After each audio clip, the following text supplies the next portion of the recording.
now called to order. It is just after 10 o'clock. Alderman Arnett is present, as am I, of course. Alderman Pfeiffer is in California, won't be able to join us today. We have just a few items on the agenda. They're important ones nonetheless. We have one appointment, three pieces of legislation, two that I think are relatively quick, and then the third one is the no net loss that we'll take a little time on. And then we have discussion from FCA projects and AEC update. So with that, any changes to the agenda, Alderman Arnett? No, thank you. Okay, I'll ask for a motion on the approval of minutes. I move we approve the minutes. Second, all those in favor? Aye.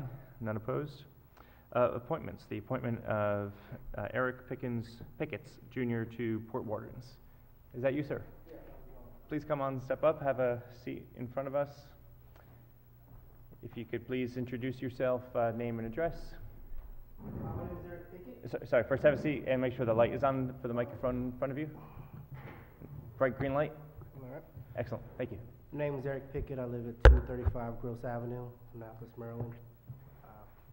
Went to high school down the street, born and raised here. Great. And what, tell us a little about yourself as it specifically as applies to being to the Port Wardens. He has all the credentials, first of all. I went to Naval Academy Preparatory School, always been on the water, graduated from Kings Point, sailed 7 years overseas, grew up on boats, been cruising around the city of Annapolis my entire life, and I grew up here, so I love the city, so. Great. You certainly, looking at your resume and from what you said today, you certainly have all the qualifications I can imagine that you would need to be on the Port Wardens. I want to thank you for volunteering. I do have a couple of questions. Please, Alderman Arnett. As you may know, Port Wardens have been topical recently.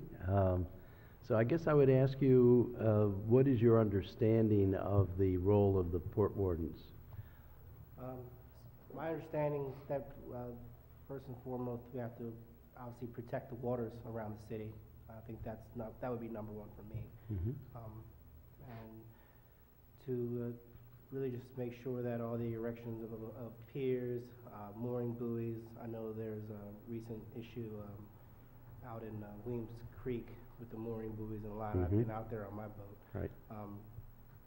Just important that navigational waters aren't being congested with mooring buoys and piers and maybe, I'm not sure of everything, but construction of temporary mooring for, say, for Right. instance, boat shows. Okay, no, you get it.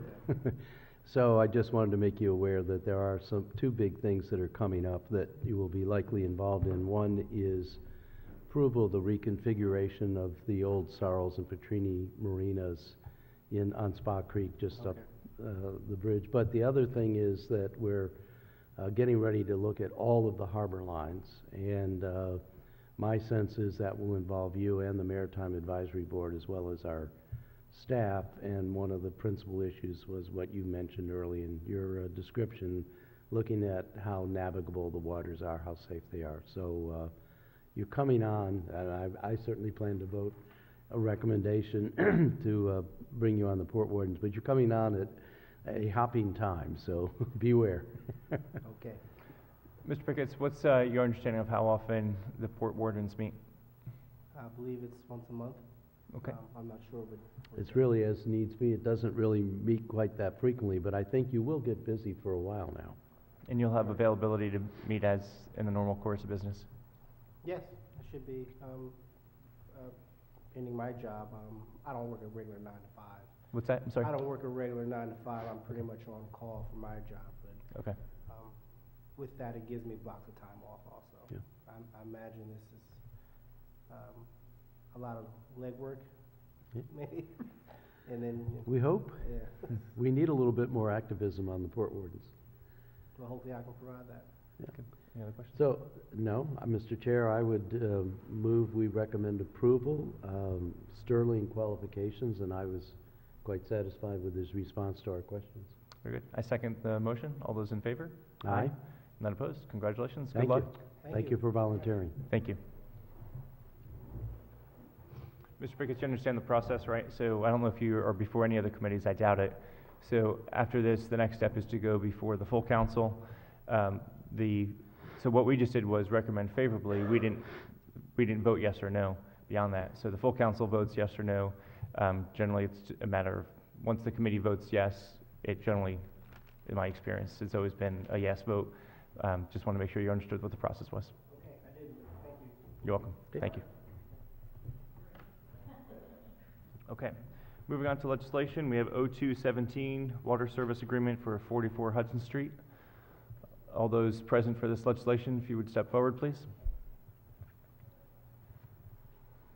If you're here for 44 Hudson Street, step forward, please.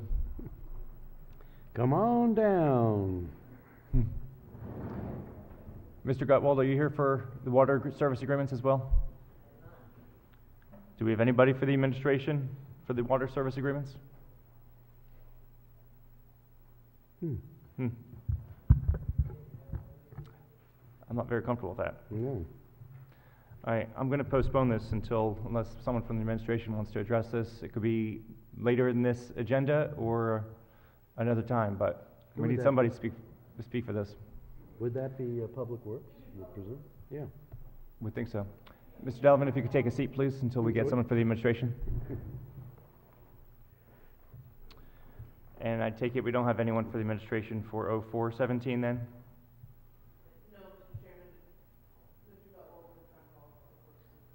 Okay.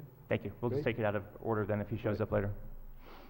03816, Forest Conservation Reforestation, excuse me. Also referred to as no net loss. And is Mr. Gutwald here for that? I mean, I know he just stepped out, but Ms. Broadbent, are you speaking to this for the administration or is Mr. Gutwald? Either one of us can probably answer questions. I'm not sure there's been a specific fact that's been going on. Thank you. Okay. I think we should wait for Mr. Gutwald for that, frankly. And Mr. Murphy, why don't we jump ahead to the AEC update, because I think we're going to need Mr. Gutwald for everything else. All right. Ms. Butler, if you could provide the AEC update, I think we'll make use of the time. Whoops, I think I just turned this off. Diane Butler, Annapolis Environmental Commission.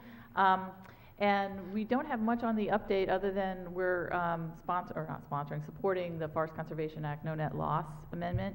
And we've been active at the state level, offering testimony on a bill that's very similar to this. We're also working with Maria Broadbent on trying to come up with a plan for really increasing our tree canopy in a way that is going to be outreach to the community, especially parole we were talking about, in the near future, trying to just work with the communities and provide them with information about the value of trees, and then also help with tree plantings. And so it's going to be a major push this spring. We're also going to try to be more active in Greenscape. A lot of us on the committee are active in our own communities, but we want to be more active as a committee. So when we've got some thoughts on how we're going to do that. But other than that, I don't think, unless my colleagues here can tell me what else we need to talk about. Oh, Siemens. Microphone, please. Sure.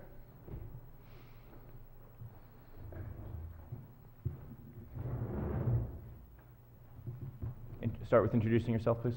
Paul Murphy, 105 Northwest Street. So the pet project I've taken on, as you know, and Maria's quite well, are these, they're known as the C-bin project, which is, as you recall, the trash can that'll sit in quiet or still waters where a lot of surface trash collects. The company's moving forward, it's two kiteboarders from Australia, but they got a manufacturer, they got a French company that distributes marina products throughout the world, a large-scale company. So they are going into commercial production late this spring. Ballpark per unit cost, they're saying $2,000, could be a tick less. It will definitely, the pricing will definitely reduce with volume, so that will help. By no means am I looking for the city to buy many of them. I just think the city should cover kind of common areas, city dock, maybe over by the Hall of Fame. I'm sure you could identify a few other locations Acton's Cove perhaps, et cetera, where you're saying, yeah, that's city water, we should do that. But most of them are gonna be yacht clubs, marinas, housing developments, you know, because most of the land is, or not maybe most, much of it is privately owned, so private people should take care of their waters. So, that's where we were. There was, what I was speaking about, the 10, CBIN wanted 10 ambassador cities across the world, and that sounded very good. You know, we'd be listed with Singapore and Montenegro and others. But there was a pretty big upfront fee for that, so it was like, that's a whole lot of soft costs for PR. I don't see us paying that. So anyways, they should become in July. Of course, we would like them a little sooner. We need bins in July and August more than we need them in November and December. But, you know, it's a long-term process, so I think as soon as I've looked at these things, I think the bang for the buck is excellent at $2,000. And yes, someone will have to go down and pull the liner out and empty it, but what we're doing now is just letting the trash collect and do nothing until we have people down there with year 1800 technology. They're fishing them out with a pool skimmer, right? So we're gonna reduce our labor cost and make the city dock cleaner. Mr. Murphy, when you say they're gonna be here in July, what's gonna be here in July? The C-bins, and we're not really tight on, you know, they're being built in France, so there's delivery time and there's other things. So, you know, let's look at this as an item that's gonna last many years. So we're gonna be off by a month or two. They're not gonna get here as soon as I'd like. But when I say they, I'm referring to the product. So not representatives of the product, just the Yeah, the bins right. themselves? Just the product. Okay. Right. So I believe recently I asked Ms. Gaines to try to coordinate for the discussion of this, including getting the harbor master involved. And so I think I decided not to put it on today's agenda because we have 03816 that I think will take some time. But that is on Ms. Gaines' radar to add this to a future agenda and make sure we have the harbor master here, certainly anyone else from the administration, Ms. Broadbent, or anyone else who feels appropriate. So Right, we'll and I take have up the issue. emailed- I have emailed with the harbor master, Yeah. and it's outside our jurisdiction, but the Naval Academy is very interested also, so. Okay. But there must be some kind of permitting process. You can't just plunk something in the water. It would need all of the permits, anything from Fort Warren to Does it need legislation? needs a, needs, no, but it, No. it would need Army Corps, MDE, Fort Warren, it's in the water. Right. Okay, so, when you talk about, money to purchase these, that will definitely have to be something that will come at least to the finance committee, if not this committee. Feels like, you might be way ahead of the curve, certainly ahead of the city. So I guess we need to figure out how we get the city caught up with this process. Good morning. I was about to say good afternoon. Good morning. Maria Broadbent, Office of Environmental Policy. Trying to get a hold of a cut sheet, you know, something that has specifications and That would be good. installation instructions and maintenance requirements. I mean, right now, I mean, honestly, the old technology of actually, you know, using a net and pulling stuff out of the eddies, nobody's complaining about that. So we want to just make sure how it works. If you can get the attention of MDE and the Army Corps of Engineers for putting anything in the waterway in advance of going through a permitting process, it's a really good idea. Yes. You know, that way they become more familiar and are willing to say, "Oop, here's what parameters we would approve it under." So that's, I'm hoping to get a phone number or something for these folks. We would like to put in the budget to fund the purchase of 2, but we need them to really narrow down what the price really is. Right. Yeah, In the so, process, and how do we hold who responsible for making sure that they're cleaned out on an appropriate and basis? what's the warranty? Right. You know, what's the warranty? I mean, it's fun to try new stuff, but we always have so many details we just have to work out along the way. Right. But I'd love to see us try, and why not? Yeah. Great.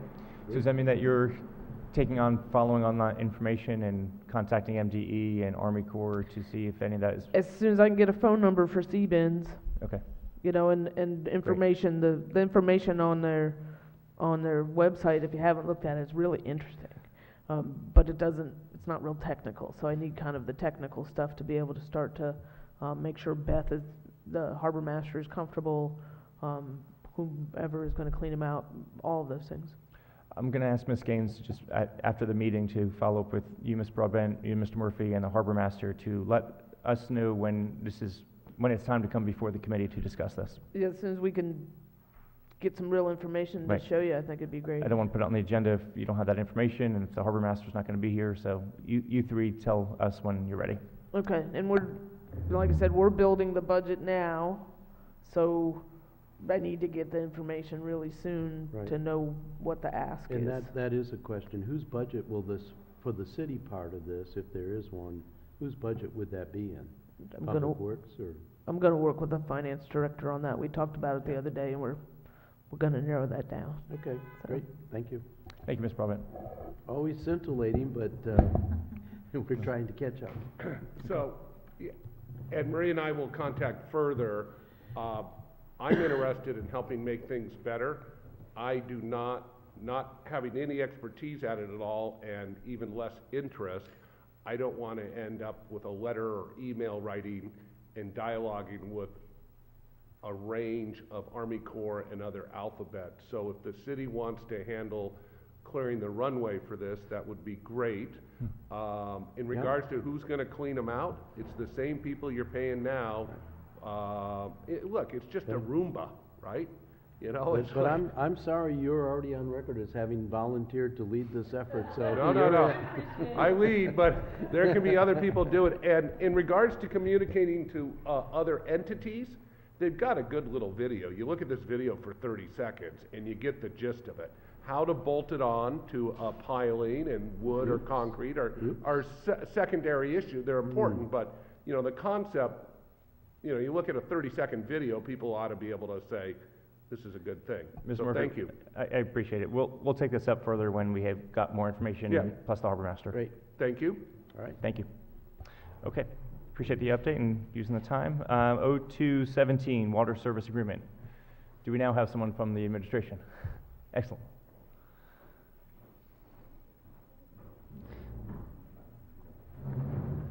Jim Beecham, Acting Director of Public Works, City of Annapolis. My apologies. No problem. Thank you for coming on short notice. Tell us about 0217, please. Is that the 44 Hudson Street? It is. Yes, It yes, is. it is. So this is a tract outside the city limits.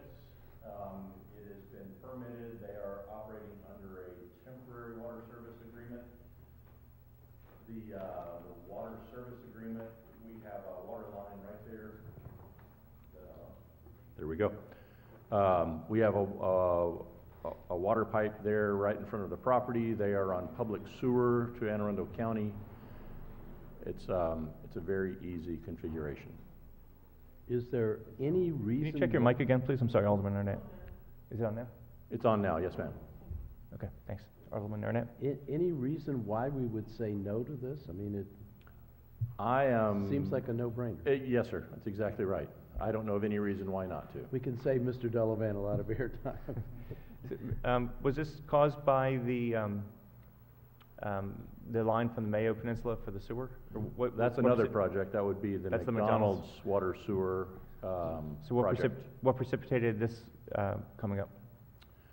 They're outside the city limits, but they are adjacent to a City of Annapolis water line. I'm And guessing Mr. Delavan could help understand what just happened that made this come up now. Yes, Mr. Whitman, Alderman Nutt. Start with introduction, please. I'm sorry. Yes, Charles F. Delavan, I'm an attorney in Annapolis, Blumenthal, Delavan, Powers and Palmer, 888 Westgate, Suite 413, Annapolis. Thank you. I represent the owners of this project. This is a development project by the Gardner family,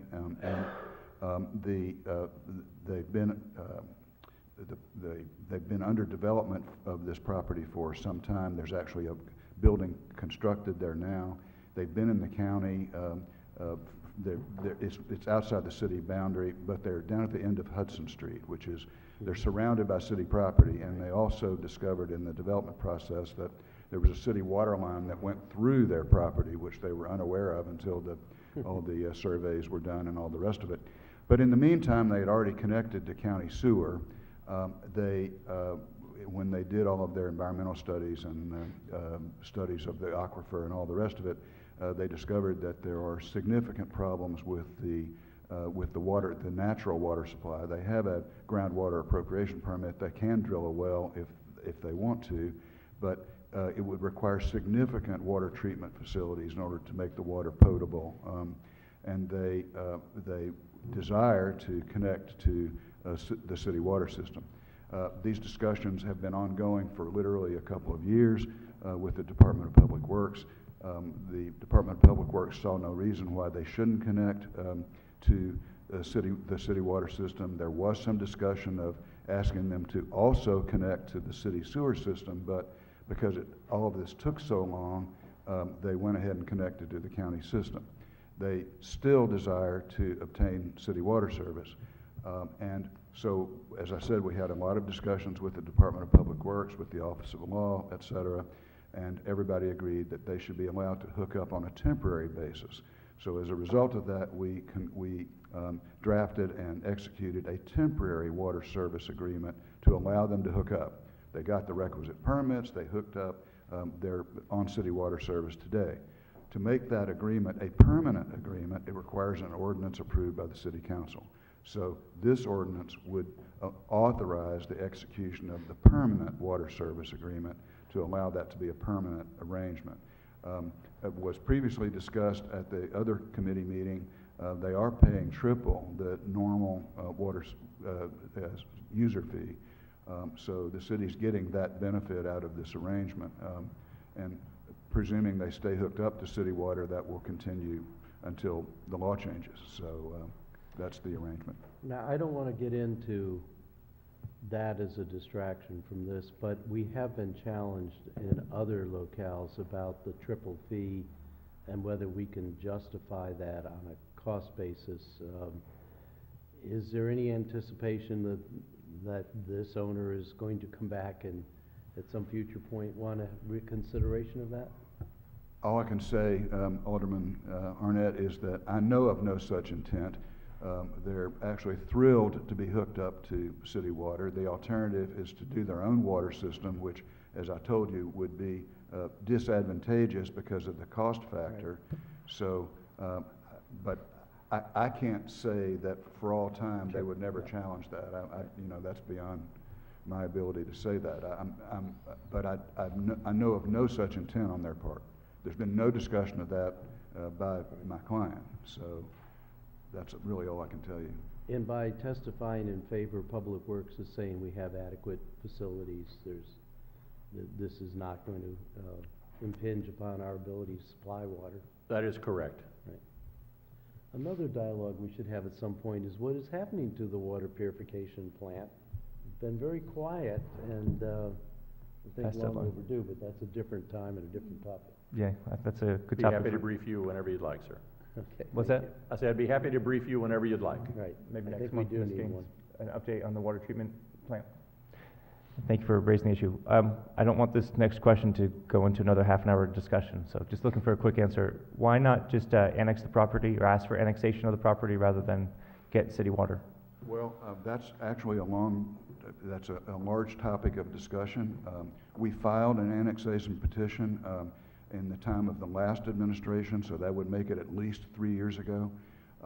There was active discussion with the administration, with the Office of Planning and Zoning about the nature of the development, and there were issues that had arisen in the Office of Planning and Zoning actually wanted us to design the project at the time and to hold us to a development plan that would be a part of the annexation petition.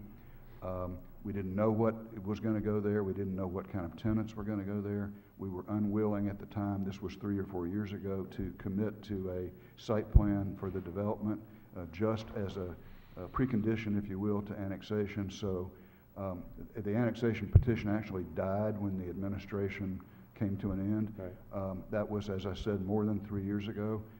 And we just, there was some discussion about doing that this time around, but events had superseded that set of conditions, and the property owner had gone on to develop the property, which it now is. Yeah.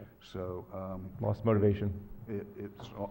I would have to say it was just a lost opportunity, frankly. Is this something that the city would want to encourage by conditioning water supply on annexation? That's a policy call that is not within my purview. I can address the technical implications of providing public water, but in terms of the policy of annexation or not, it does seem to be an anomaly when you look at a map of the city limits. Right. So I think we always have the opportunity to pursue that down the road, but I'd hate to hold things up. My motion would be to recommend to the council that we approve this legislation. I second. Any further discussion? All those in favor, say aye. Aye. None opposed? Thank you very much. Thank you. Taking up 0417, water service agreement for the McDonald's Corporation. That's you.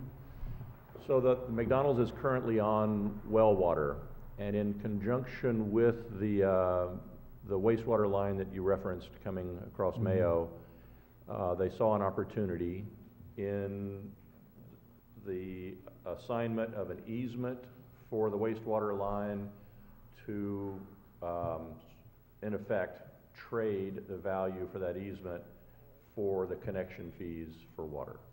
And so this is another situation where it seems to really make sense to get them on public service and off of well water from a public health perspective as well as an infrastructure perspective. We've seen their engineering drawings, we've approved their engineering drawings. They are outside the city, so there's no real adequate public facilities procedure for that, although we have tested for volume and pressure and everything is sound. And to Alderman Arnett's previous question applies here. There's no issue about having adequate water for No, the city residents, businesses? sir. Okay. McDonald's must be getting water currently, so they're getting it from the county, or they're getting it from a well? They have a well water. All right, and they're trying to get off they prefer to be Yes. off the well? Yes. Okay. What was the value of the easement, and what was the value of the connection fees? How much of a fair trade was that? It's the retail price of all of our connection fees, allocation fees, et cetera, and I don't have that number off the top of my head, I'm sorry. But it is standard for our fee schedule for hookups. Okay. And actually, we don't have that number because there's nothing that I see in the Yeah. fiscal impact note that Right. helps us. Yeah. But they will they be paying triple rate Yes. for water?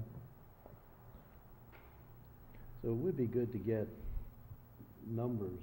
I mean, I'm inclined to recommend a favorable recommendation, but sometimes we get things from staff that are not really helpful, don't answer all of the questions. So would it be possible to get before the council meeting Monday. some sense of what the trade-off is, dollar for dollar? I have those at my desk. Okay. And when I was called in, I wasn't exactly sure what we were going to be talking about or could have Sure. grabbed those files, but I can tell you that it's consistent with our regular fee schedule for any commercial entity to hook up to our public water system.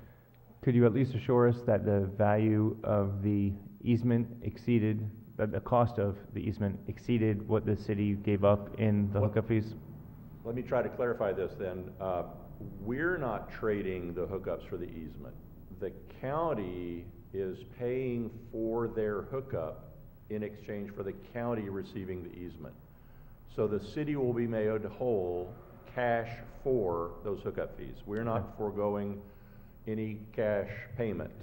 It's just that the cash payment will come from Anne Arundel County, and the county will receive the easement rights for the line to the treatment plant. So Okay. I'm sorry if I Yeah, didn't make that clear initially.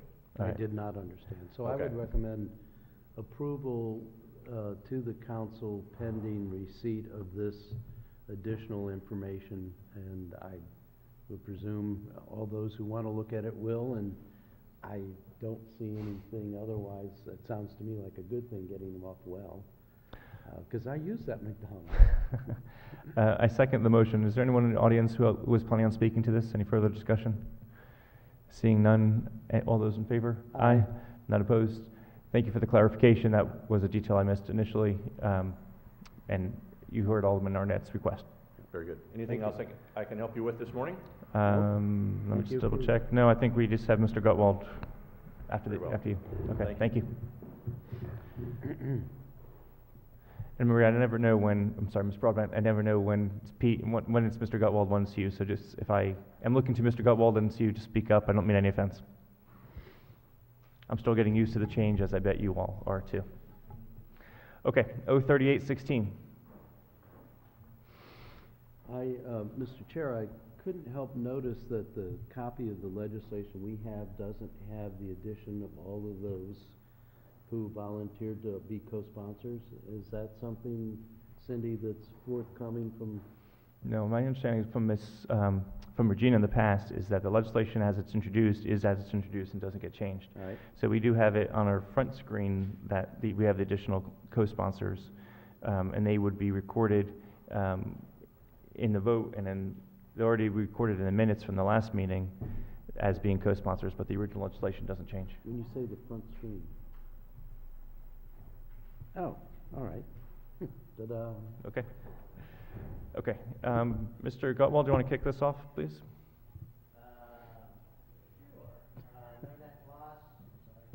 Pete Gutwald, Director of Planning and Zoning, 038-16, essentially establishes a no net loss. Instead of changing, a quarter of an acre for an acre, it has to replace for an acre, and it eliminated the credit for any above the thresholds. And it also clarifies that when an appeal process will occur through a forest conservation plan. Okay. So that's it in a nutshell.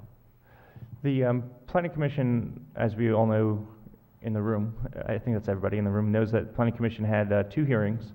I think we were all there, or most of us at least. They came up with a set of recommendations. Recommendations 2 and 3 I have captured in the Lippman amendments that are attached that we'll be reviewing. Have you had a chance to review those proposed amendments? I quickly read through them, and I think that addresses a lot those concerns, and actually the department's concern when they did our staff report regarding the credits. So, Okay, yeah. so the department supports the Lippman amendments that we'll get to in a minute? Yes. Okay. So their first recommendation was about promptly initiate compilation of a reforestation master plan under the supervision of the Director of Environmental Policy, and then suggestions. I don't think that it's related to the legislation, but I don't think that is a legislative act at all. So I just wanted to get it on the record that they had that recommendation and see if, Ms. Broadbent, if you have any response to it. I'm not sure that it's something that needs to be codified as part of the legislation, but Agreed. as Ms. Butler was talking about, we're working on a tool that will actually help us identify areas in the city where we can both plant more trees and look for conservation easements and areas to protect the floodplain. And all of those tend to be related in one way or the other. Right. So it's really a tool and a process more than it would be something that should be codified. I agree, but so I guess what I'm hearing, and I'm just looking for confirmation, that you agree that this is a good suggestion and it's something that you'll be able to undertake. We're finishing up putting a grant together to help pay for that right now, and working with Chesapeake Conservancy and some others. I've received the, I don't know if it was a draft or final, I think it was a draft, map of the city with an estimation of acreage in the city that could be used for reforestation, and I think it had a number of over 800 acres. Do you have any thoughts on that number? No specific thoughts on that number. We're going to get down to the point where we're really looking at, in some cases, sort of onesie-twosies, Yep. Smaller locations. Currently, if we have an opportunity, like I'd really love to get some trees and parole this spring and this summer. Currently, if we want to look at a location, we actually have to pull out a plat, go out with a measuring wheel, and determine how much right-of-way we have in someone's front yard. So having a GIS tool to tell me, oh, here's a good place, having more tools in our toolbox to better find locations could make this go a lot more smoothly. I mean, we've got 40 trees to plant that someone needs to plant somewhere. We could get that done a lot faster if we could locate the places. I mean, right now I've got some money that's sitting in the critical area account that's for planting, and it's not that easy to find places. You know, we talk about that all the time, and that does directly relate to this. So we're hoping that the grant is looked on favorably, and it'll help us have a better tool to find places to plant. If I could make a suggestion as you pursue that effort, the map I saw had, it was 800 and something acres, but I noticed that part of it included private property, including the Crystal Farm piece along Spa Road. Another piece included the Bates field, the Bates Middle School fields, and those are soccer fields that aren't going to be treated. Right, that's right. So my suggestion is this, that when you identify whatever acreage it is that theoretically could be used for reforestation, that we put it into different tiers That's right. of whether public or private might be an important distinction, or some other analysis where Bates Field, soccer field isn't sort of where we're saying should be covered with trees, if that's not practical. No, that's absolutely practical.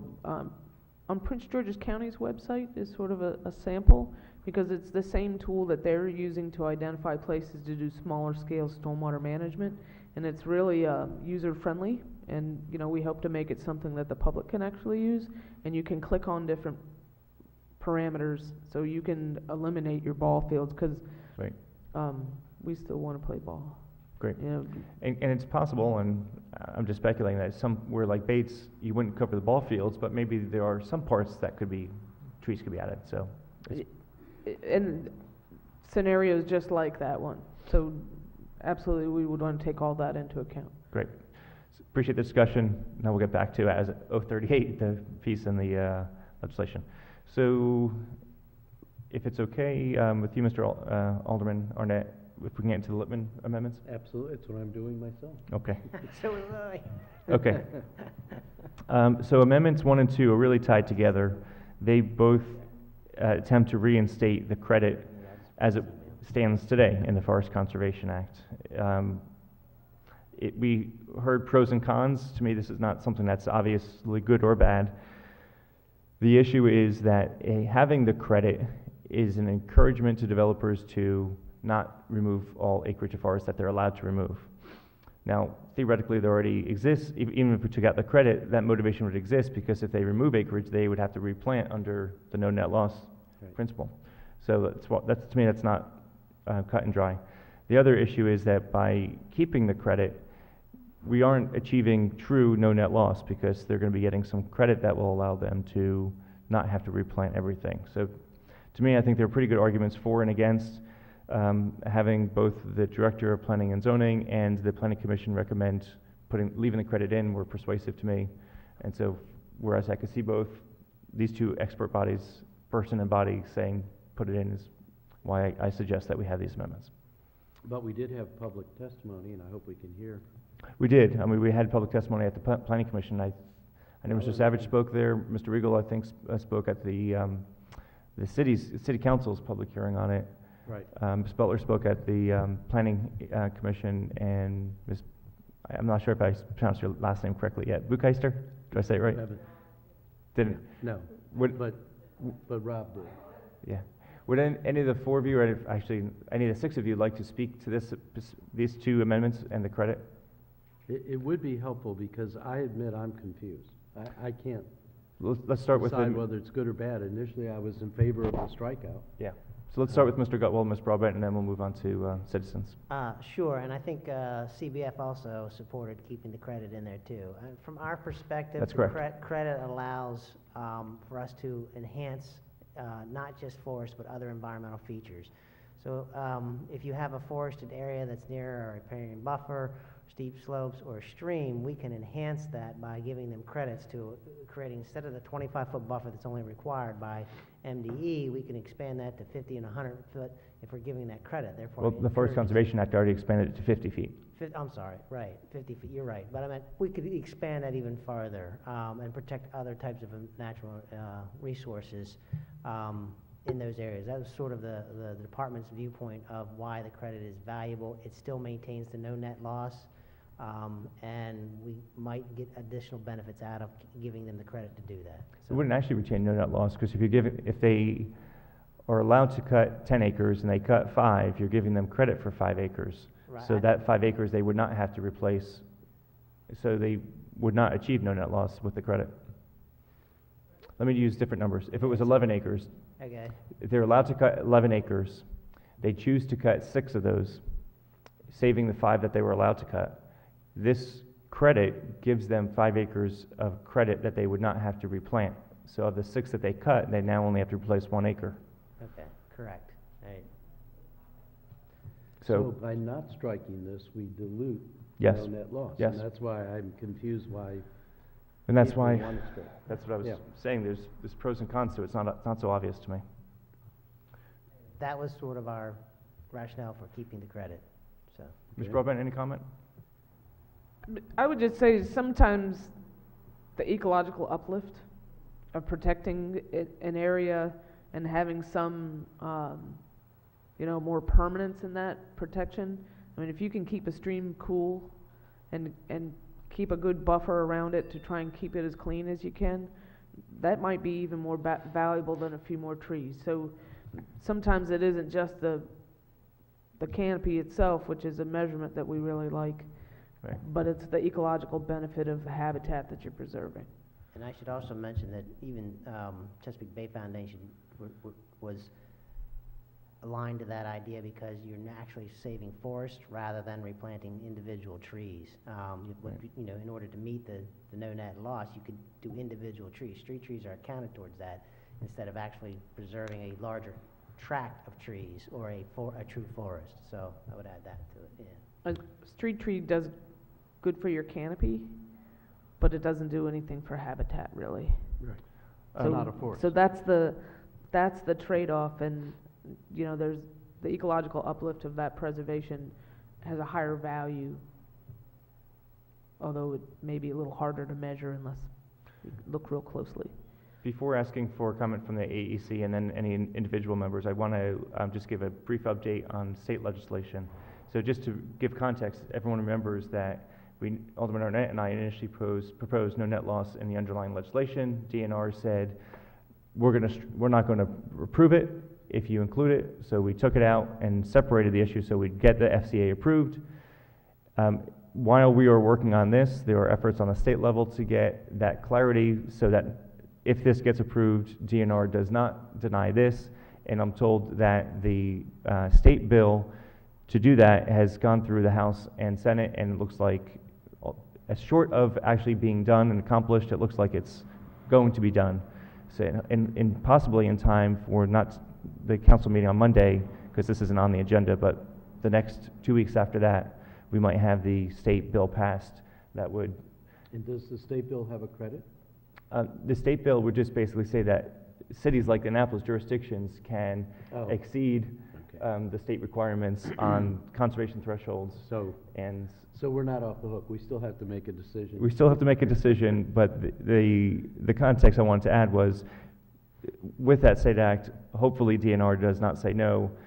Even if they did say no, we have of course, the Attorney General's opinion that they shouldn't say no, but hopefully that state legislation would avoid that confrontation. Okay. So just wanted to give some extra context to the discussion. So let me start with the AEC. Does the AEC have an official comment?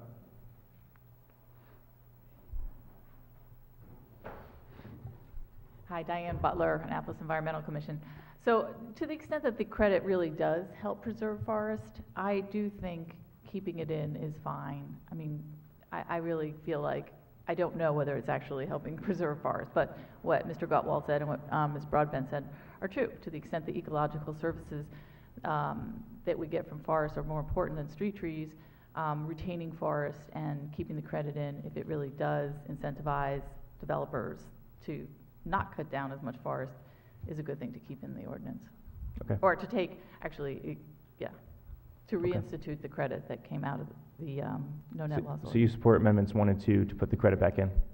Correct. And I shouldn't say you, right now I'm asking you as AEC. AEC supports. AEC supports it. Last time we discussed it, we did sort of talk about the pros and cons of it, and it Right. seemed like everyone thought that, we could go along with, and I sent out an email this morning saying, is everyone okay with the amendments that you were circulating? And I got back from 5 out of the 9 people, that they're okay with, your Okay. proposed amendment. Thank you. Let me ask now for individual comment on amendments 1 and 2. Any? Ms. Bukeister, any? Well, I actually think also that under number 2, the second part of that sentence under little I basically says that the reforestation will take place at a 1/4 acre for each acre removed. I think you mean 1 acre for 1 acre. Well, I was wondering about that. Yeah, that was a mistake. That's just a mistake.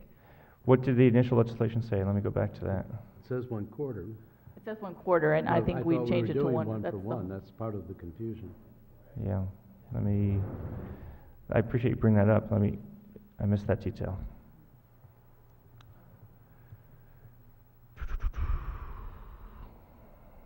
It's all the way at the end. So we would, on page 8, Yep.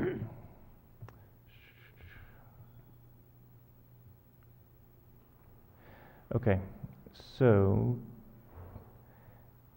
for the amendment number 2, we are not going to just remove the strikeout. We're going to, instead of retain the language, we're going to revise the language. correct. I think that's right. So in small I, change 1/4 acre to 1 acre. Yes. And is it only in little I? Ms. Butler, is it? yes. It's only in little I, okay. That's the only correction I see. Thank you for highlighting that. Any comment on that change, Mr. Gutwalder, Ms. Broadbent? Agree with the change? Okay. Ms. Gaines, do you have that? Okay. Okay. So I will rephrase, Amendment 1's no change. I will rephrase Amendment number 2 to say page 8, line 14 through 27, remove strikeout and revise language as follows. Everything is the same as 3I, 2I, and 3I, except for the quarter change to a 1 at a ratio of 1 acre planted for each acre removed. Second. All those in favor? Aye. None opposed. All right, but we still have, as I know Mr. Savage had Oh, comments. I'm sorry. so Mr. I'd Savage, like to- Yeah, and Mr. Regal. I'm sorry about that. I didn't mean to cut them Yeah. off. Any comments specifically on the credit? We'll get to the other issues later, but just talking about the credit right now.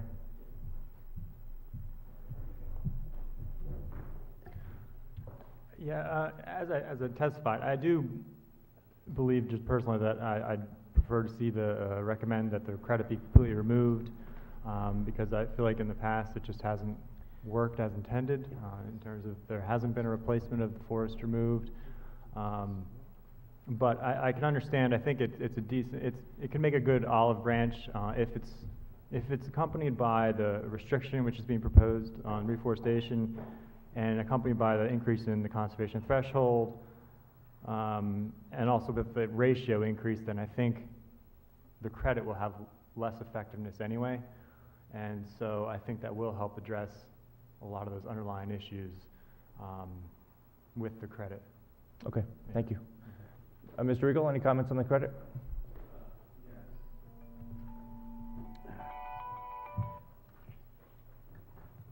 I'm Kurt Regal, 307 Monterey Avenue in Annapolis. The issue of the credit is a complicated one, and I recognize and appreciate the balance you are trying to strike. My impression is that we are better getting rid of the credit than we are keeping it. Raising the threshold number to 20% is helpful. Because I'm on this side of the table and not on that side of the table, I can argue for things which are more aggressive, and I do argue for 25% as a minimum for all categories that are listed in that table. I have a couple of other remarks, or do you want them confined only to this Let's amendment? just do the credit now, we'll get to the other recommendations. All right, well, that's In it. a I moment. had spotted the 1 for 4 thing myself. Okay. That's it. Ms. Bukeister, anything on the credit? Am I saying your name right, Bukeister? Bukeister, that's correct, thank Okay. you. Bevan Bukeister, a member of the AEC. Yeah, for retaining the credit or getting rid of it, I just wanted to know, I mean, I was reticent on making a decision on that because I wanted to know, is it actually working in the way that it was intended to work? Is it resulting in the retention of mature forests compared to, replanting? So, I mean, I'd be in favor of retaining it if it was actually working like that, but I don't know because we don't have that information. Excellent question. Mr. Gutwald, Ms. Broadbent? I can speak to a couple of projects, Annapolis Towns, Neal Farm, the whole backside, call it the back 40, there's 16 acres that is mature forest, they're protecting all of that, it's steep slopes, there's environmental features that are there, so that was applied to their credit, and they were able to use that towards their credit, so we did benefit from that.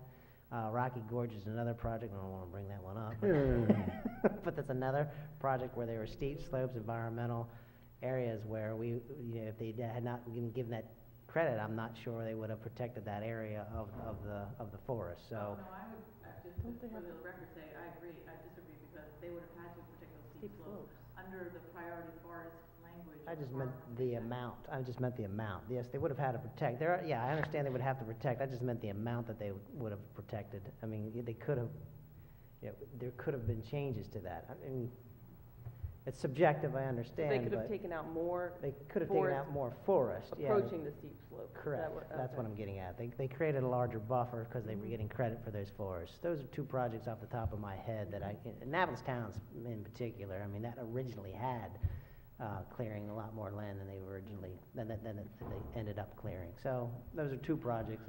The areas that were ending up, with areas together rather than sporadic little pieces on these properties that are ending up in conservation easements. Bay Village, the area where we had all that huge pile of tires cleaned up, and an area that's sometimes wet, is cleaned up and will actually have a buffer to protect that area some more. So those are the areas that, that fall into this category. So, Mr. Chair, I believe Bevan's question is right on target, but I also believe I'd like to do something. I think if we find that it doesn't properly incent, we always have the option, should this pass, to come back and tweak it some more. Mm-hmm. So, I still am uneasy that I fully understand all the implications. And I can see it going either way, but I think I'm inclined to do what we just did, leave it in, but change that 1/4 acre to an acre, and see how it works. So we don't need a motion to reconsider. We've passed that motion. Well, I'm not inclined to do that, but certainly I'm so happy that you all are out here because this is a case where we really do need the community to help us think through something very complicated. So thank you for being here, and we have more to do. Yes, agreed. Thank you for all those comments as well. Good question. All right, so amendment number 3, and then amendment number 4.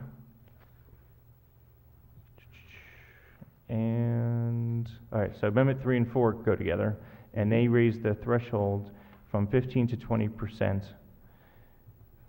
And we just heard testimony that some would prefer 25. I'm not, again, clear what impact this table has in actual practice. What's the difference between 15, 20, or 25 for these? I'd like to start with Ms. Broadbent, or I think it's Ms. Broadbent. Mr. Gottwald, feel free to chime in. That my understanding is that 20 was the % that was historically used. Yeah, I was going to say that's what's been done by practice. If I understand the table, I mean, I'm reading as we go on the amendments. I just got them yesterday.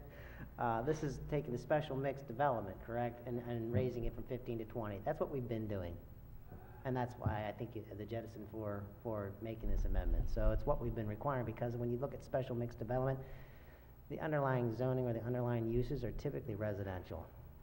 And if you go to the residential category, that we're being used in 20%. So. Okay. Ms. Broadbent, anything? Sure, historically where we've had properties even that had a possibility of part of it being 15 because of the underlying zoning or what it was when it was annexed and the changes, staff has always pushed it to the higher threshold and kept it at 20. And I know they're not here, Chesapeake Bay Foundation was recommending the 20%, partly as a balanced approach between going from a quarter to 1 acre for the 1-to-1 ratio and raising from 15 to 20 will be appropriately difficult enough for developers trying to do projects. Going to 1-to-1 plus 25% would be awfully challenging, so that's... Just having someone come in with an application and know what it is when they start. Right. Could save some back and forth and some iterations. Right. I would modify the comment a little bit. I have no intention to make things difficult for developers. What I want is to preserve forests and tree canopy. So I certainly support this as written. I would be willing to entertain discussion that Mr. Briegel brought up about why 20, why not 25? And I don't know. I suspect is because 25 has even more of a restraining impact than 20. Right. Does the AEC have a comment? Well, again, I took this vote earlier, so I should have said, would we look for a higher number than 20%? But I just proposed the amendments that were forwarded to me by Alderman Lippman. So the agreement was to increase it to 20%, but there are great arguments for saying it should be higher. I do think that it shows a sense of being very reasonable by not saying, let's raise it to 30%. You know, we're basically saying you really just need certainty, as Ms. Broadbent said, and we don't want to make it too onerous. So we're trying to be as responsible and understanding their issues as well, developers. That is, we want to be reasonable. But yes, Alderman Arnett, if we increase it to 30%, would we save more forest? Yes. Mm-hmm. Any other individual comment on this issue?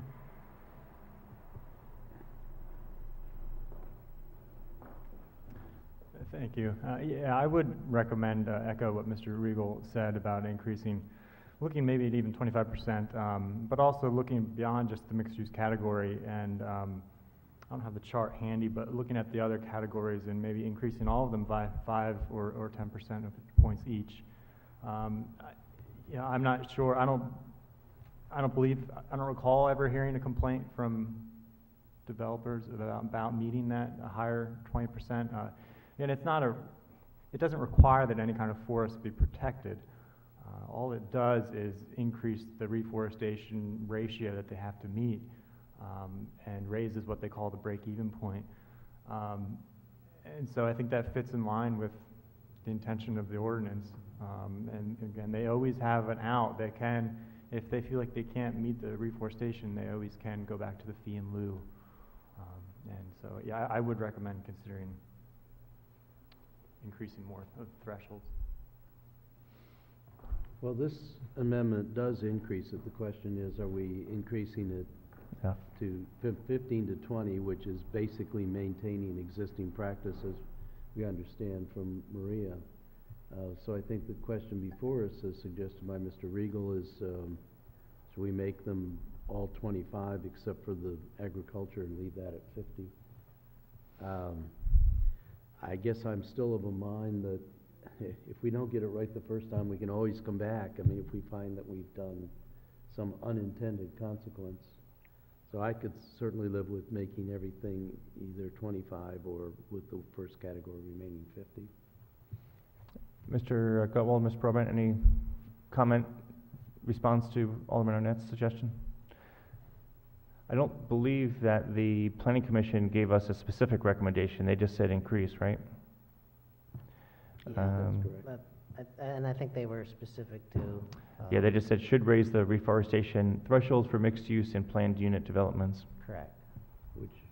Which this, as submitted, the amendment does. The question is, did we get the right number? Right.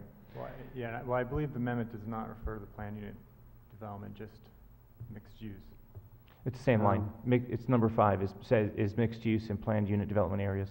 It's the same thing. Same thing, I think, 'cause the other ones are. Well, commercial and industrial areas is also 15. Right. Mr. Gutwald, Ms. Broadbent, if you were drafting this from scratch, what would you put in for these numbers? I think what you put in is correct. I mean, I'm just being consistent with what's been done. There's always, as Alderman Arnett said, you can always go above, but I think there would be, I think there would be a lot of constraints on other projects. Obviously, the more the higher the thresholds, it would create the thresholds, and a more difficult time meeting those thresholds. And the state, those are the state's thresholds, and they seem to be better experts at this than a lot of us. So The problem is, once a tree's gone, it takes a long time for it to come back. It's not irreparable, but it is quite a long span of time. Ms. Broadbent, any other comments? Honestly, I'll just sort of reiterate what I said before, where we've had a choice between 15 or 20, staff has always encouraged it to come in at 20. And being able for someone to come in from the start, knowing that they need to meet the 20 is, we're doing them a service. So I think Alderman Arnett is at least floating the question of whether we should put categories 3, 4, and 5 at 25%. Am I hearing you right? That was certainly what I construed to be a recommendation. Right. And would that be impractical to have those 3 categories, 3, 4, and 5, or would that work? the only thing in my staff report, I highlighted where mostly this occurs. So, when I went through the developments and looking at the impacts of this legislation, in most of the areas outside, within the city of Annapolis, most of this occurred in the Forest Drive corridor, and I guess, as Maria mentioned, if they know that's what the requirement is, we certainly as staff try to retain as much trees as we possibly, protect the environmental features. That's sort of our goal with any development in any property. So it's a policy question at this point. I am giddy with the prospects that we're even going to likely get this passed now that we have more co-sponsors. And I'm inclined to be temperate. Let's try this in some increments. As I said, it takes a long time, but we can replace the trees. We can always come back and we find this isn't doing what we intended. We can raise these numbers. So my sense is to go with the amendment as proposed. I know Mr. Savage had his hand up, so I'd like to hear what he has to say, but I'm a little afraid of gilding the lily and ending up having a huge reversal of fortunes at this point. Yeah. I'd rather have a bird in the hand. Getting no credit. Right. Mr. Savage? Yeah, thank you. I just wanted to give you a little bit of hopefully a better understanding of how it would work in practice, at the risk of getting too technical. But so you've heard the break-even point, I imagine, which has been mentioned before, and that's simply basically that means they clear down to a point where all their reforestation is negated out through the credit and through. So that's influenced by this conservation threshold. So if you do raise these numbers, that will raise that bar, and in practice, correct me if I'm wrong, Ms. Broadbent or Mr. Gutwald, but typically, from what I recall seeing, the developers, more often than not, just clear the forest. They propose to clear down to that break-even point. So if you do raise the thresholds in more than one category, you will essentially be raising that break-even point for all those thresholds, because developers most likely, again, will just go down to that break-even point. So it's sort of an easy way to automatically raise the amount of forest that's protected in practice. And if that makes sense. Yeah. Yeah, it does make sense. But as I say, I sponsored this with you with no real expectation we would get it. And now I feel like we're close. Right. And I do feel we can come back. First of all, and I will give you credit for this, under your tenure as chair of this committee, we have developed, I think, a wonderful working relationship with the staff, a much better understanding. I have learned that I really didn't know much about the environment when I volunteered to be on this committee, and I think we have made a lot of progress, and I kind of want to hold the line and get some more. Right. So I guess my inclination is make sure everything's at least 20. We can ask the staff to come back and advise us as we're going along about whether or not we are achieving the desired goal, and we can always take another whack at it. Well, first, I'd say any progress that this committee has made has been not from one person, but to the entire committee. So I appreciate your support and your pushing issues where I'm not. So I appreciate that. But I do want to clarify, you're not suggesting that we raise the category 6, commercial industrial use, from 15 to 20, are you? Yes. Oh, you are? Oh, I am. Yes. Okay. So I would make everything at a minimum 20. I didn't realize that was part of the suggestion. Mr. Gutwald, Ms. Broadbent, any comment on raising category 6, commercial industrial use, from 15 to 20? No, not really. I mean, it's, Okay. it's the same comments. It would, Yeah. you know, Okay. if I had put my economic development hat on, then I would have, Yeah. there's that concern, so. Okay. Well, So, and if that's the case, I mean, I think you can certainly come back to this body and say, look, you're shooting yourself in the foot.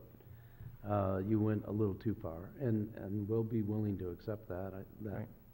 rationale, but I think 20 is a good minimum for everything. so I'm just looking at amendment number 4 to see if we captured that. It's hard to tell from 4. I think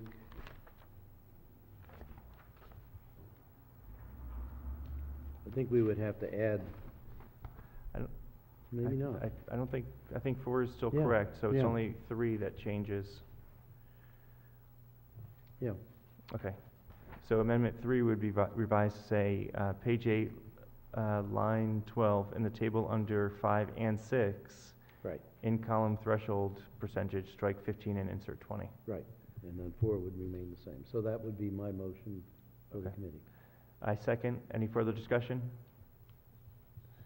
Seeing none, I'll call for a vote. All those in favor of amendments 3 and 4 as stated by Alderman Arnett? Aye? Aye? None opposed? Got it? Great. Okay. Moving on to Amendment 5. This is another one I see both sides. To me, there's not an obvious right answer. So what Amendment 5 does is say that the replanting essentially has to be within city boundaries. Everyone here has heard me say I'm not so concerned by the political boundaries. If a tree is across the street in county land, it's still a benefit to the area, so this is not an area that I was so focused on. But we did get public comment from people in this room, and perhaps others, and the Chesapeake Bay Foundation. So obviously I proposed it because frankly, I've also heard comments from our fellow colleagues, including Alderman Budge, who has said, well, let's keep any benefits to the city. I know Ms. Broadbent has talked about TMDL credits, and any tree plantings really would be best if it was in the city for various issues, stormwater, TMDLs, and of course the tree canopy. So to me, it's a close one, but now I'm back on the side of yes, in the city. So that's my reason for proposing it. I welcome comments first from Alderman Arnett. Yes, I mean, my question, I'll call it forevermore the Bevan question, which is, can it happen? I mean, is there really room within the city to require all of this happen within the city? And it's unclear to me. I mean, that's an open question. I think this was the question Ms. Butler was waiting for and is ready to discuss. No, actually, I handed out that chart, and again, it was done using Chesapeake Conservancy data. They recently did a project with some high resolution technology, and also with IT technology. And it does look like there's some open space, but you raised the question earlier about how much of that space is actually private, and can we ever plan on it? We don't know, but if there's really, start with 830-something acres, and even half of that goes off the table because it's private and, Naval Academy, parking, you're still left with 400 acres, and I think the work that Maria Broadbent will be doing to. Check your mic, please. Oh, sorry.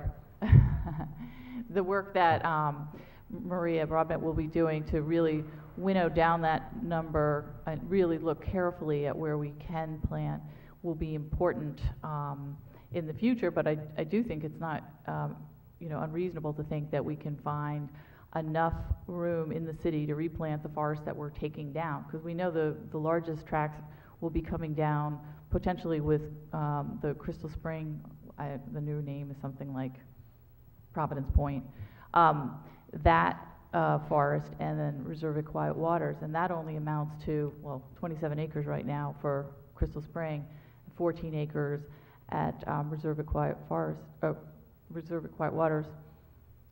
So that's only, it's a fraction of what we have in terms of space left to replant in the city, even assuming that half of that 830 acres is not available for planting.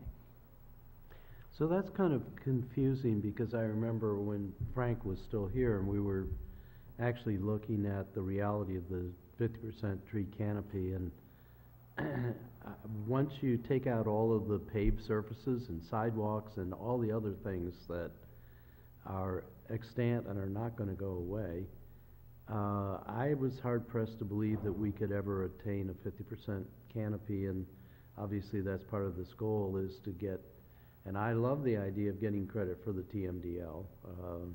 I think that's very important. I don't know whether the federal government is going to be coming down on us, hard on us now with the new administration, as we had hoped they would with the previous administrations or different administrations, but I think the environmental goals are still the same. I mean, it's not just shade, it's also cleaner air and cleaner water and all of the things that we want. So I'd like the idea of trying to get it in the city, but I'm having a hard time believing we can really do that. For me, I think to answer that, I kind of fall back on what you said moments ago in a different context of, I think there's something worth trying, and if we find out that we get it wrong, we'll hear about it, and we could take another whack at it. I think we're going to hear some about it right now. I would recommend that we have the best tools that we can have to find the best locations. And if it turns out, I mean, I know of some neighborhoods in the city that just really don't have a whole lot of trees in them, and although they may not directly relate to these trees, but there may be other ways that we look at how some of the tree planting related to this gets done in the future, when we really are getting down to onesie, twosie locations, because that's what it's going to come to get as close as you can to that 50%. I do think that this will have a positive consequence of, if someone wants to build a $300 million project, they're going to find some private property that they can buy that either is not occupied or might even have a structure that's worth buying the property to remove the structure and put some trees on, so you can build your $300 million project. I agree. A colleague that I respect is Alderman Budge, and that he feels so strongly about this makes me inclined to, I guess, give it a try. But let's hear the rest of the testimony. I was at the Planning Commission, and anecdotally, I think it was one of the planning commissioners, I forgot his name, said, raise your hand if you're here sitting in the audience and you would plant a tree in your backyard if we had trees to give away. And I think more than 2/3 of the audience raised their hand. So I think there's even the specter that we haven't really looked at carefully of just private tree plantings, and we'd love to be part of that. But I also just look at the cost to the city, and keeping the restriction to the city is very helpful. Why should we give the county these TMDL credits? Is essentially what we would be doing if we allowed the planting to happen outside the city. We've got an enormous, it's $9 million worth of stormwater fees that we would need to pick up in order to do, what we need to do because of the TMDL or the pollution diet. So I think there's some economic reasons to keep the plantings in the city. Thank you. Yes, I just want to, I believe we have enough evidence to show that there is ample room in the city. If you look at the 2006 Urban Tree Canopy Report that was, again, put together by DNR and the University of Vermont, they state that we have about 1,700 acres of existing forest, tree canopy. they identify a potential tree canopy of about an additional 1,500 acres of availability. Now, that's not, all of that isn't necessarily available for reforestation, but it is for tree canopy. But when the city chose the 50% goal, they assumed that was only assuming that we could achieve only 25% of this available area for reforestation or tree canopy expansion. So there's automatically a sort of an assumption that it's not all going to be available. And I think with the information, using the newer information available from Chesapeake Conservancy, which Ms. Butler has put together, I think sort of refines that number even more. There are, like you said, a number of lots in the city as you're driving around that are, I can think of one at the corner of Hilltop and Spa Road, which is an empty lot, just grass lot, which is at least acre and a half, I imagine. I think there definitely is space available. No, but I'm putting my hat on as now somebody who wants to do a project, and I'm thinking about what feels to me like an onerous process of going around knocking on doors on my street and saying, Ross, would you take 2 trees in your backyard? Again, I will be very politically honest and pragmatic. If this would threaten the entire bill, I would run away from it.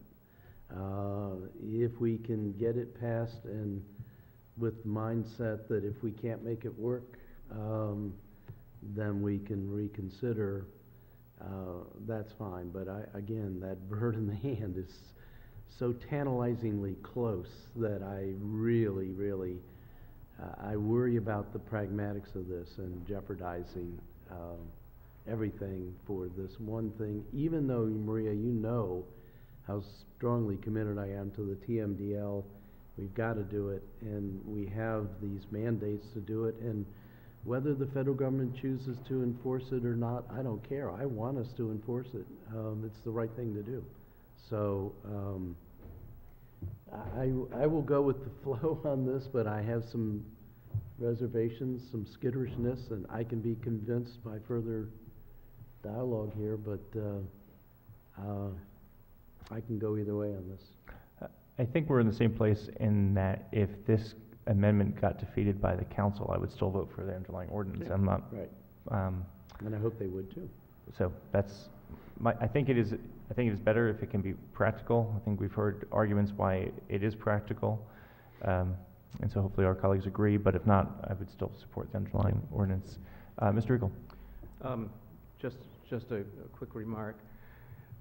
I hadn't made a remark in council about the desirability of going a little bit farther than what I understand the state statute to be with respect to the hierarchy. And I sent you a note on this yesterday. Rather than planting in the same watershed, I thought the city ought to recognize and provide incentives or disincentives that cause people to go down that hierarchy thing. With new fees imposed as you go down the hierarchy, so that you have a financial incentive to go as high as possible. The best being on site, the second being in the sub watershed, that is in the creek watershed, the third being in the river watershed, and then fourth, other options. Staying within the city is desirable. Frankly, I'm less concerned about political boundaries and the TMDL credit than I am in bottom line results for watershed performance. I think the bookkeeping factor is not as important as the other. Well, we know the county doesn't do any bookkeeping, so yes. We ought to give our staff kudos because we do, and thank you for that. But if it goes out of the city, there's no guarantee we're going to have any register of that anywhere. Any other comments?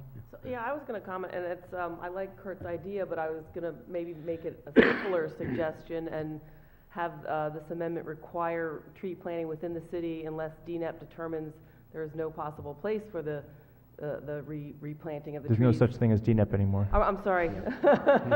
Right. Either planning or environmental policy determines, or maybe both, determine that there is no possible place for replanting, and then, then given the option of replanting in the same watershed, or in the same sub-watershed or watershed. So I kind of thought about that, so it would be within city boundaries as practical as considered by the planning department, but, you know. we Mr. already Leahy's put- gonna hate that, that Yeah, I set know of he does, and we qualifications. already So does put Mr. Gutwald. We already put so many bugs in Mr. Gutwald's drinking water. I hate to add another complication to it. So it feels I- to me like either we do it or we don't. Can I think so, just too. put it in context from a practical standpoint, as the regulator or implementer of all this stuff? First Please. of all, you know where we stand, we don't even allow off, I mean, at this point, I don't think the city has ever allowed for offsite. I have one project. Is your mic on? Yes, it is, I'm sorry. We, from a policy standpoint, required to do all the mitigation on site. And from what I've been told, you know, I know since I've been here, but prior to that, everything's been on site. We haven't allowed off-site forest mitigation. I have one project right now that's desperate, it's not part of the forest conservation requirements, in the critical area, but I'm desperately looking for property to put, you know, to reforest for the critical area, to mitigate off-site impacts. And I can tell you from my concern about the onesie Tuesdays, you know, I've mentioned this to Ms. Butler and Ms. Broadbent, but if they're gonna do off-site, I'm gonna require an easement on that property. And if you're gonna if you're gonna do onesies and Tuesdays, you're gonna do that many easements, they're gonna find a way to do it on site. Because even with the critical area program, what's bothering them the most right now, and why they can't get the property owners to agree, is because I'm requiring an easement on it. I don't, you know, because you can't go in there and take mitigation and then allow it to be cut down or something else happen to it and be used for other purposes. So that's a practical standpoint of how this would be actually implemented. But I completely agree. If it's our law, the city should get the credit for it, and it should be, you know. And I was thinking from a practical standpoint, we would start and we would mandate it be in the city, and if they'd have to show absolutely no reason, even if you didn't have this in here, you'd have to show absolutely no reason why you can't find another property to go out in the county. Because again, I'm going to have more difficult monitoring and enforcing outside of the city limits and then trust me, they've looked at that. They've looked at that for the one project I'm talking about. So I just throw those 2 cents in. I move we recommend Amendment 5 to the council. I second that. Any further discussion? Seeing. Well, there was a comment. Let's let Rob speak. Yeah, so I appreciate Mr. Gutwald in terms of the past practice of not allowing basically offset mitigation, but I think it's going to be more difficult, I think, to do that with the underlying ordinance, which would increase the reliance on reforestation. But I think, you know, in my mind, I just want to sort of reiterate the importance I see in terms of restricting reforestation, because to my mind, that's sort of probably the second most important part of this ordinance or proposed amendments, because again, if you allow them to go off-site to reforest, then that's going to undermine the entire purpose of this ordinance. That's going to be essentially a large loophole for them to get out of increasing the canopy in the city. So I'd strongly encourage at least some version of a restriction. We just moved and If I voted may, and- More discussion. if someone is coming in to do a development, it really should be their job to find the locations where the trees should be planted and not staff's. And it also shouldn't be the city's responsibility to take those trees, Mhm. because we don't want trees in our softball field either. You know, so the discussion that Mr. Biba and I have had with the council over the years is about that difficulty. The Forest Conservation Act hasn't necessarily been an issue because we insisted that they be done on site. The critical area has always allowed fee in lieu, and there's money sitting in the account that's been there for quite some time. So it's looking for the right areas where I say we're gonna need to do onesies and twosie plantings. That isn't necessarily the FCA trees, that's your canopy. That's increasing your canopy. What I don't wanna do is put an easement on a tree that someone thinks we're giving them as a gift. Mhm. Mhm. Yeah, but it really should be the applicant's responsibility to find the location, and it shouldn't have to be on our property. It can be private. Well, I'm ready to vote on this, but I would say before we conclude that I'll welcome all of your help in discussing these amendments, including this one, with our colleagues, and recognize that we're 2 out of 9 and we need 5. So please discuss as you will with our colleagues, including when it's ready to vote, the day we vote, which I'm anticipating to be March 13th, but that's just me looking at the calendar, not having any say over when it comes up. Right. Well, you know, the other 2 pieces of legislation that we had today are on the agenda for Monday, so I'm not sure why this was not added to Monday's agenda, but the only way to add it is by a motion on the floor of on the evening of Monday, and I would suggest that most of our colleagues don't like to have a lack of notice for major legislation like that, so it's probably unlikely that even those in favor of the legislation and amendments would prefer to have it properly added to the agenda and give the administration one more shot to put it on the following agenda for March 13th, I think it is, Right. without taking the more drastic step of amending the agenda on that evening. Yeah, no, I agree with you, and I don't think it's fair.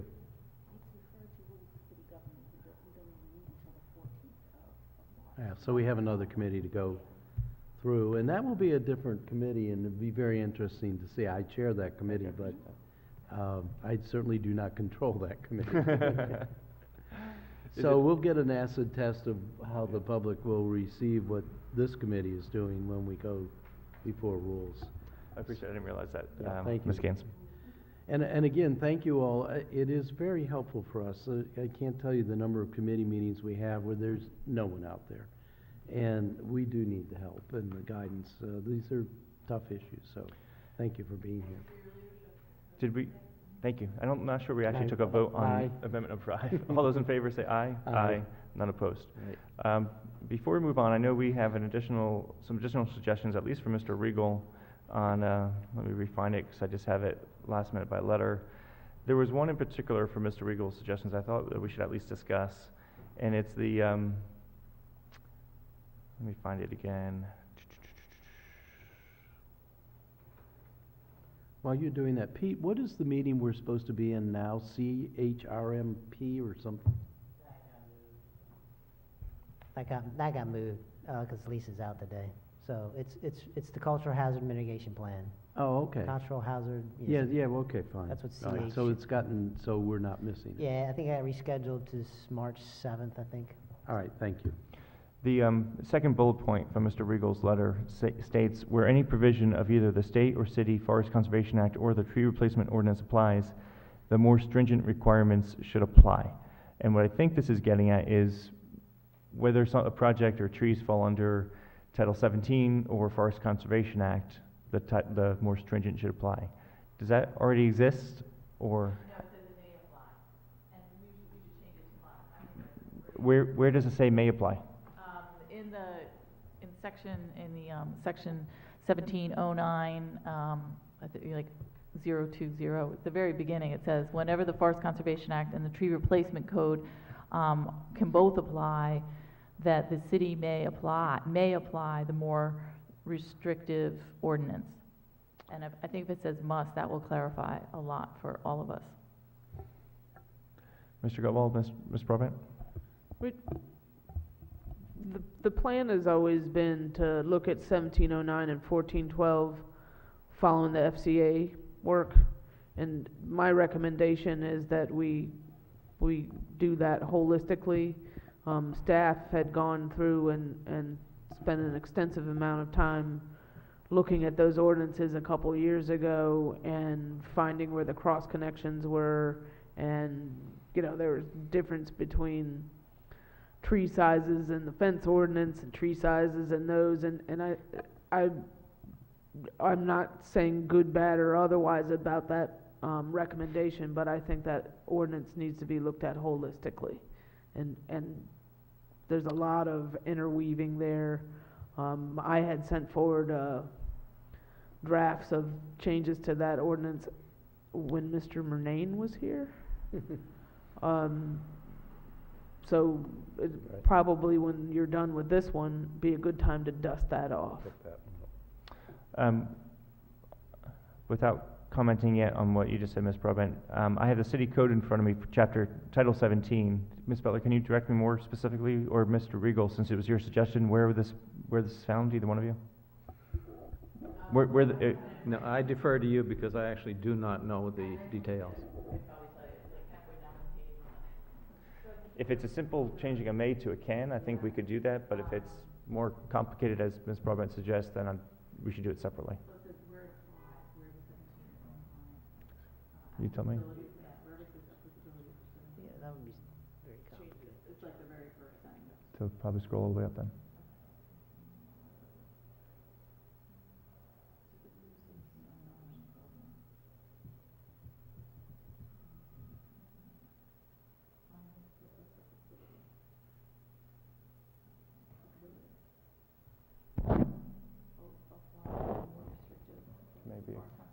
Maybe employed. I see. Thank you. All right, thank you, Dan. So I'm in 1709.025 applicability, and it's talking about the requirements of this chapter.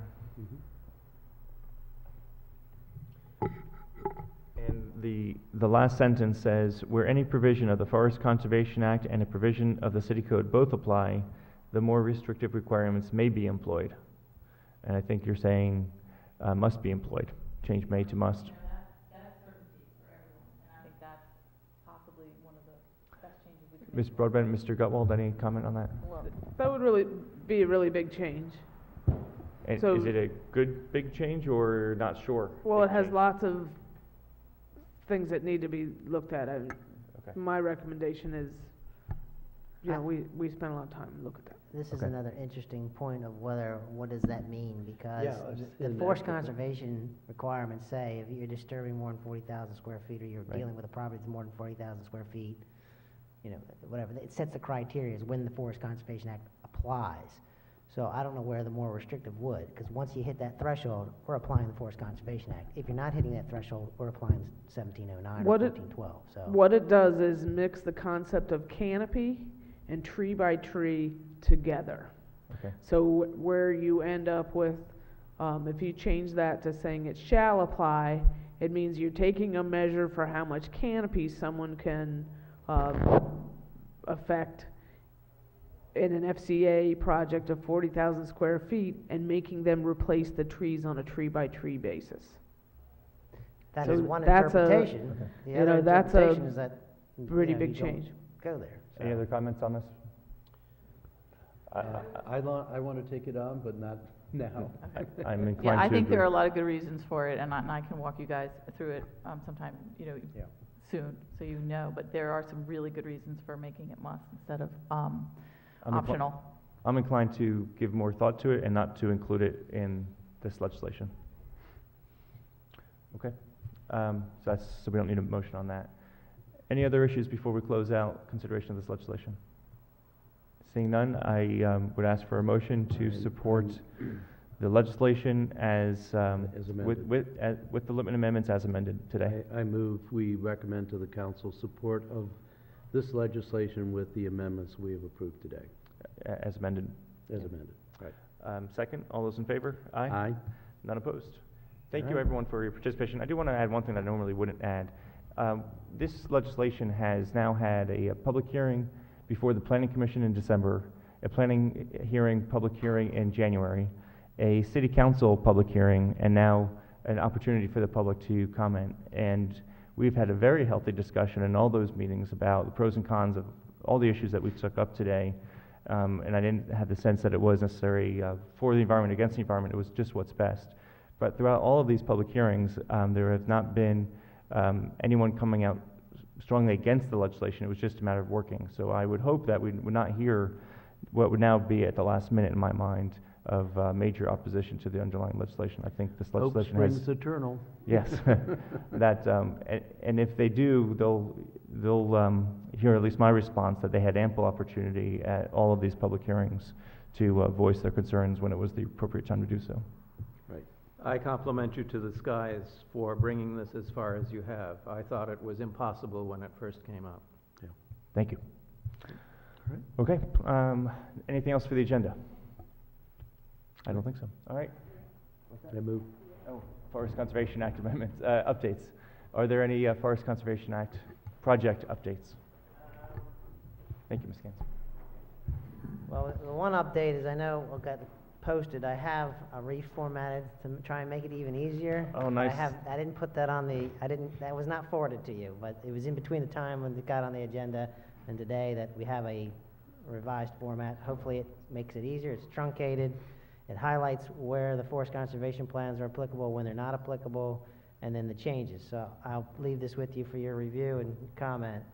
Probably the latest and greatest one that'll add to this is that we will have, by probably the end of this week, have approved the forest conservation plan for the public library, and we have the MAFE building, which is 1715 Forest Drive. We will be having a public meeting on that one coming up in the middle of March for that forest conservation plan, forest stand delineation. And then what we just received was Central Park, which is off of Elliott Road, which was known as 9 Elliott Road. We will also be moving forward with that, and that's just recently was submitted. So those are some of the major updates. Thank you. I asked you a question about the technical manual. Did you have any update on the new technical manual? Yeah, Maria's taken the lead as the project manager on that. We're working on looking at some existing forest conservation manuals, going through some drafts, and I'll let her take it away from there. So and that's kind of where we are. We've gone through and compared the state's manual. First of all, the state doesn't provide the manual in Word. So I know, isn't that funny? You can't get it in Word. So we've had to take a manual that someone else had adopted for themselves that was available in Word, convert that back to the original state manual, and then go through and highlight in that any changes that correspond with our FCA changes that we've made. So now we have the base document that we're working with, and we can make, relatively thorough but, steady progress towards updating it for anything that's needs to be done for us, or practical applications that we're already putting in place. We've got some ways that we do some of the tree protection and some of those things that we want to make sure that they're really obvious to people and that they know what we mean. Can you remind me when your deadline was in the FCA ordinance, when you're supposed to have that done? I think we had 6 months to have it done, but it was 6 months from the official notification that that DNR had approved the ordinance. Right. And that actually came quite a bit after the passage.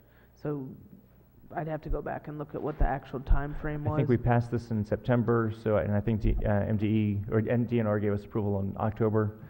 So it's 6 months after October. Does that sound right? I think it was actually a little bit later than that, because we were still going back and forth with them to get them to say that they actually approved our ordinance. So we were able to get that from the deputy director. So it sounds like May-ish or so. Yeah, no, we shouldn't have any issues with meeting that. That was my next question. No issue. Okay. Thank you both for your updates. We'll probably dive more into the projects next month when we haven't taken up 2 hours with legislation. Can we have a quick conversation? wait, let us adjourn. No, actually, you're right, we never can have a quick one. Ross, we got to adjourn first. Oh, I thought I moved we adjourned. So I don't think we voted. If you did, then I second it. All those in favor? Aye. Meeting's adjourned. Thank you again, everyone.